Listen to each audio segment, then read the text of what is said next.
लाज वाटते मराठी भाषा बोलण्याची, लाज वाटते.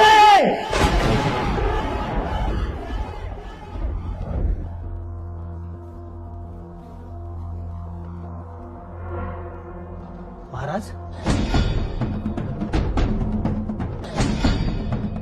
हो अमित, तुम्हाला काय वाटलं महाराजांचा पुतळा उभा केलाय? दिनकरराव लहान असताना एक निबंध लिहायला होता बघा, पुतळा बोलू लागला तर. पण आजची परिस्थिती बघता पुतळ्यांनी खूप आधी बोलायला पाहिजे. माफ करा महाराज, पण मला इथं काय आणलंय? ना आणून कसं चालणार होतं दिनकरराव? तुम्हाला मराठी बोलायची लाज वाटते हे ऐकल्यावरती टकमक टोकार तुमचा सत्कार करायला हवा होता आम्ही. काय करणार महाराज, महाराष्ट्रात मराठी बोलणारेच कमी झाले, आणि जर का आपण त्यांच्याशी बोलायला जावं तर समोरचा माणूस स्वतः वेगळ्याच भाषेत बोलतो, बरोबर? हो. पण तुम्हाला त्याच्याशी मराठी भाषेत बोलायला कोणी बंदी घातली होती का?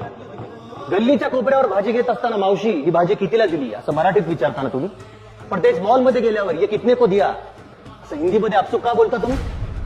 मराठी भाषा ही परप्रांतीयांमुळे नाही, तर मराठी असूनही मराठी न बोलणाऱ्यांमुळे विलुप्त होत चालली आहे. लक्षात ठेवा, आपला इतिहास हा आपल्याला जपायचा असतो. बरोबर आहे महाराज, पण चौथी नंतर आपला इतिहास आमच्यापर्यंत कोणी पोहोचवलाच नाही. आमच्यापर्यंत बाहेरचाच इतिहास पोहोचवला गेला. मग ग्रंथालयात जायला, इतर पुस्तकं वाचायला तुम्हाला कोणी बंदी घातली होती? बाकीचे देश कसे आपली संस्कृती जपतायत, आपली भाषा जपतायत. युनेस्कोला 400 वर्षांनंतर महत्व कळालं, तुम्हाला अजूनही कळू नये? दिनकरराव, जर्मनीला जायचं असेल त्यावेळेस जर्मन शिकताना, योग्य युएसला जायचं असेल त्यावेळेस IELTS ची परीक्षा देताना, मग आपली भाषा लोकांपर्यंत पोहोचवायला का कमी पडताय तुम्ही? आमची महत्वाकांक्षा पण तीच आहे महाराज. मराठी नाटकाचा, सिनेमाचा निर्माता लोकांना बोंबलून सांगतोय, घरातनं बाहेर पडा, नाट्यगृहात या, सिनेमागृहात या. कला आहे, कलाकार आहेत, पण प्रेक्षकच नसतील तर कला सापडण्यात काय अर्थ आहे ना महाराज? कारण मराठी माणूस वाट बघत बसलेला असतो ना, की कोणीतरी बाहेरून येईल आणि म्हणेल की वो जो मराठी नाटक आहे ना वो आपको देखना चाहिए.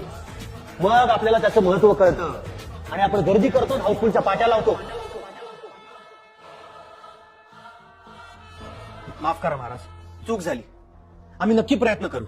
माफ करा महाराज, प्रयत्न करू महाराज. ही केविलवाणी अर्ज अजून किती दिवस करणार आहात दिनकरराव?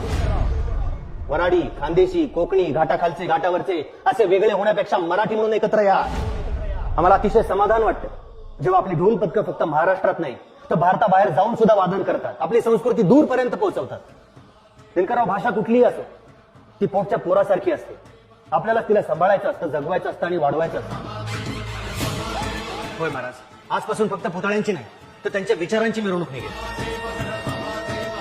दिनकरराव, मराठी म्हणून एकत्र या आणि अभिमानानं मराठी बोलायला सुरुवात करा.